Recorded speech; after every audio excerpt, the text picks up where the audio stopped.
Hey guys, welcome back to a new video. I'm Stephanie West. I'm a licensed counselor here in the state of Michigan, and I'm owner and operator of In Progress Counseling. Today we have props, and I'm not going to show you the front because I don't want to accidentally endorse anything, but it's a green bottle, okay? It is a green bottle that probably for its lifespan has been a green bottle.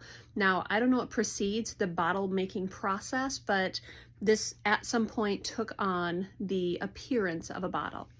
So one of the things that can happen with clients is they can get pretty gridlocked in their story. They can say, I am who I am who I've always been, it is what it is. And there becomes this kind of inability to conceptually move forward towards something new. And so this anecdote or this example comes from We Who Wrestle with God. I'm very early into the Jordan Peterson the Jordan Peterson work that just came out.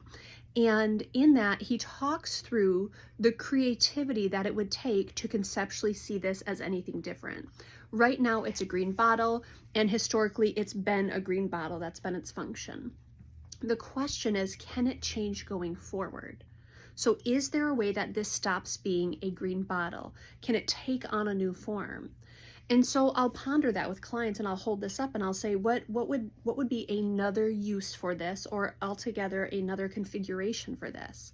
And so we'll talk through, well, maybe you could empty the liquid out of it and then you could put a bunch of lights inside of it and turn it into a decorative piece. Yeah, that's something we could do. We could use it for a centerpiece or a craft project. We could make it aesthetically pleasing.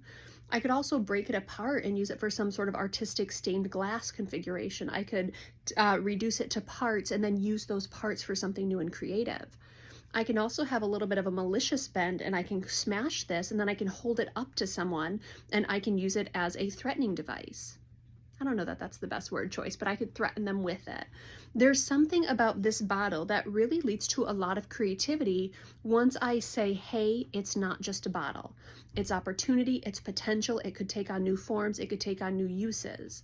And often that is something that when we gridlock in our stories and we say, well, this is who I am, this is who I've always been, we're not allowing creativity. We're not allowing us to be reduced to our parts and then recreated into something new, something different. Might we even venture something better? Something that's substantially better than staying the same. But there's vulnerability in that. There's potential pain in that. And first and foremost, there's creativity.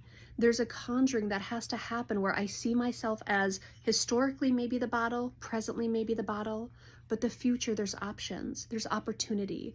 There's something on the other side of where I'm at if I dismantle and reconfigure it, or if I decorate it differently, if I repurpose it. There's something new. And a lot of times that's exciting, and it also may be somewhat scary. And that's okay, that's part of change. But what I'm purporting here is that a green bottle is a green bottle. It's historically been a green bottle. It doesn't have to stay a green bottle. So as we come into this, new year with new opportunities and new options, I'm not saying shatter the glass and turn it into something different, but you are allowed to. I'm not saying you have to recreate. I'm saying you're allowed to. I'm not saying that you have to readorn or redecorate, but you are allowed to. And when I hear people say, well, I am who I've always been and it just is what it is, I pull out this trusty green bottle and I say, yes, it's been a bottle, it is a bottle. I don't know that it has to stay a bottle, and we have those same choices.